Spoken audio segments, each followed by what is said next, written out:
All aboard!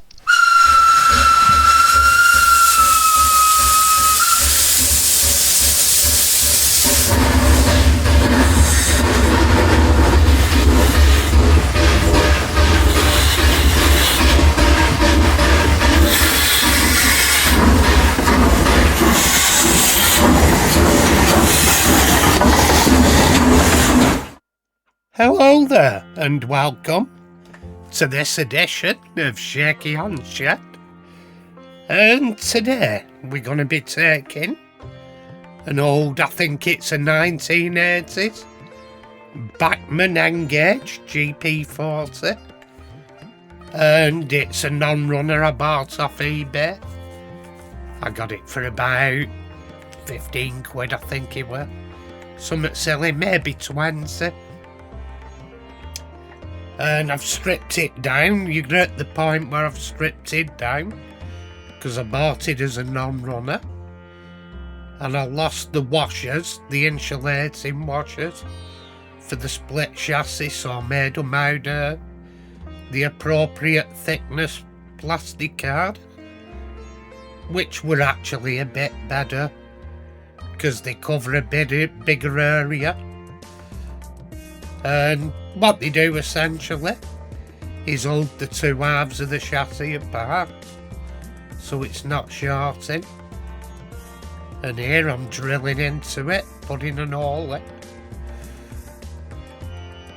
for the screw, and there's a plastic sort of cap it screws into that goes through the two chassis and insulates them. Quite clever.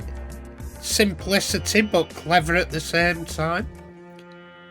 And I glued them on to one side with super glue. I think the glue's on there. I'll spray the zip kicker. It's super glue and I use zip kicker to make it bond faster.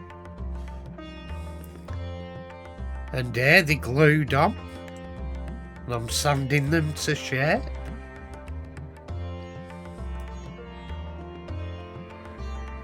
Knocking the edges off, so to speak. And here I've installed the motor in. I put grease in and I'm trying to find what's wrong with it. I find what's wrong with it. And I'll show you, because it was locking up but the motor were running. So I was trying to find out why it was locking up. It had run without the ponytail, well, the trucks on. It had run without the trucks on. So it was obviously in the drive somewhere. But I couldn't work out whether the shafts were getting stuck on the chassis, whether I put them in the right way round or... wondering what were going on. And there we are, we're putting the drive shafts in. Helping to assemble it, I put some white silicone grease in the cups on the end of the motor, because I were going to do that anyway to service it, but it helps hold the drive shafts still for assembly. If it's on your drivetrain and you need it held together, they sell it on eBay. A little bit of white silicone grease. They do little tubs for model railway loops. Anyway, I discovered what was wrong, so I bought another set off eBay for I think I got them for about 15 quid, so it totaled up about 30 quid for all the stuff. And I couldn't work out, one of the trucks wasn't locking up when I spun the worm gear, and the other one kept locking up, and when you tried it in, it had locked the motor up. And I discovered eventually it was a crack along one of the small gear wheels tiniest of cracks. It looked okay when it were in and it were all together, but as soon as it hit that crack it locked it up. And there you can see that crack across the gear there. Slightest little thing. It was hard to see without stripping it, but worked out, and I've got spares now if I get another one with this problem or whatever. I've got spares there. And here we are, white silicone grease. Dab the drive shaft in again.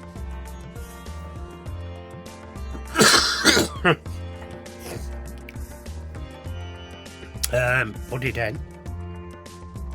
And it holds it in position so you can get your truck on. If you don't use some grease to hold them in position, you're actually fighting it. It's an actual bloody nightmare, to be honest, with no grease there to hold it still. If there wasn't any grease there now, them drive shafts would flop down and fall out.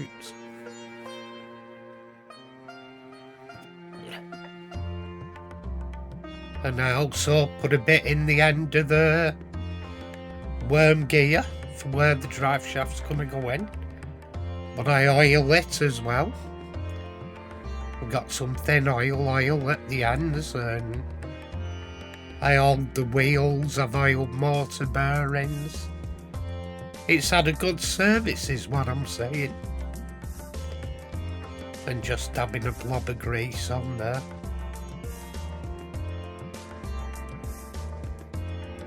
I'm being generous with it is what I'm saying there. And do the same on the other one. Dab some oil on. And dab grease in the gears.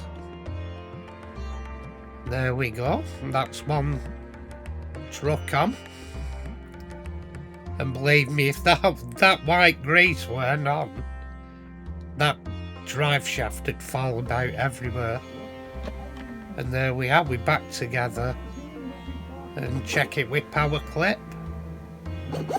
And ta-da! Beautiful one.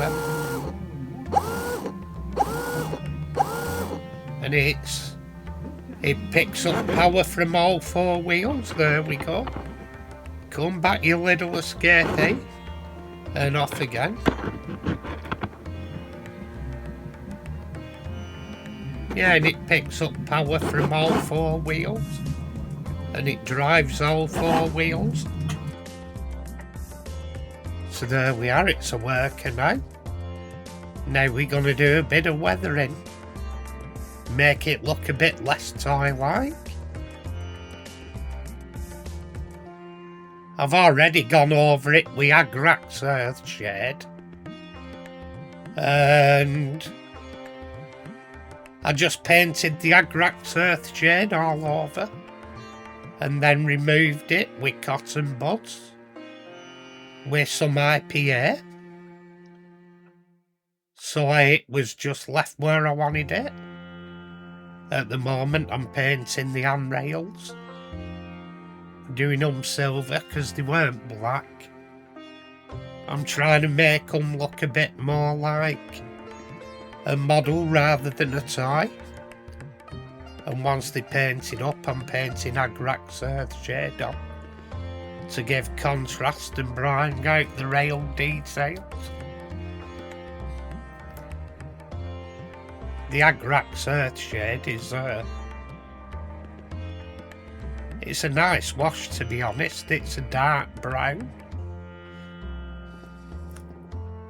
It's a Citadel colour. Citadel do some cracking paints suitable for model end and model railways. They don't have the names others have. And here I'm painting some gloss black on to remove the red on the under chassis there. As I said, I'm just doing little bits so it looks less toy-like. And here I'm just painting the exhaust a dark rust colour.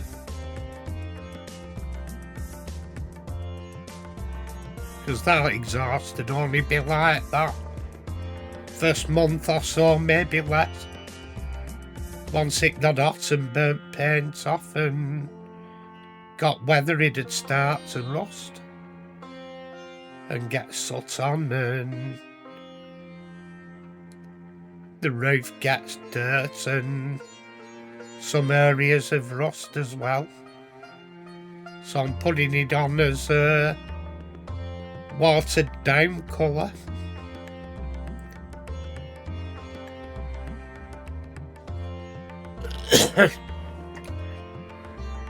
And put it all over the roof, because the roof never gets cleaned.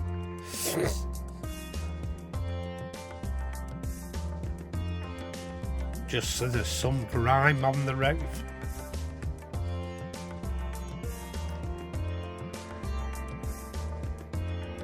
I want it looking like a grotting machine.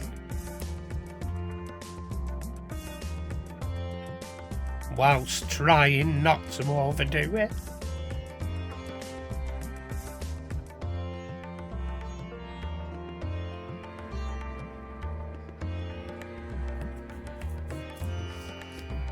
I'm working with a paintbrush. We do have an airbrush, but at the same time it may be a bit severe for N Guage, we'll have to see.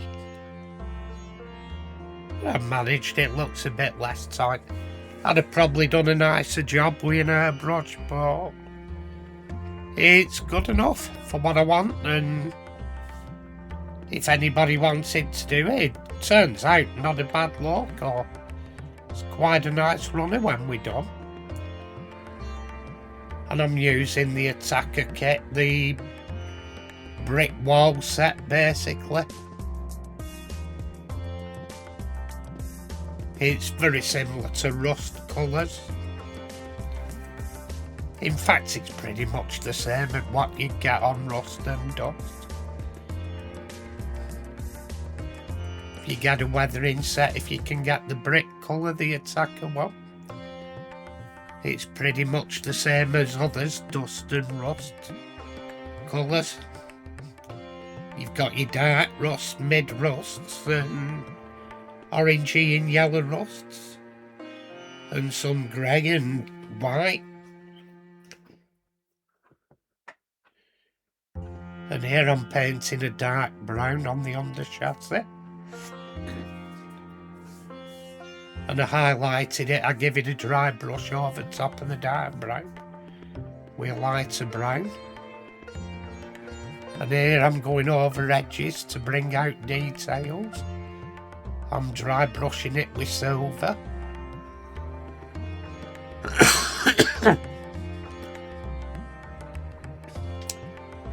Just to bring out highlights.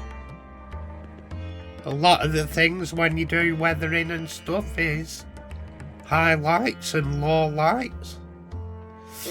It makes a difference for painting. Brings out details, and you have stuff that's lifted up and stuff that's recessed. Makes a big difference, and here we're doing the tropes.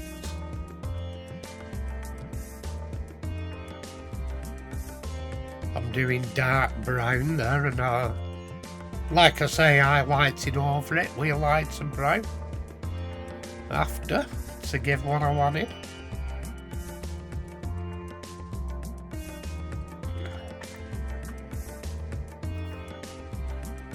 Really is in fact, that might be the lighter brown I'm putting on. Because I also weathered up the side. I dry brushed up the side so it were weathered. And there we go, there it is running. Nice little loco. and it runs quite smooth and quite slow as well. It's a good little model really for price. Can't fault it for a 30 quid loco. 30 quid spend on it. If I'm not fully happy with that weathering, I can take it off a bit with IPA at a later date. I think it looks quite good really.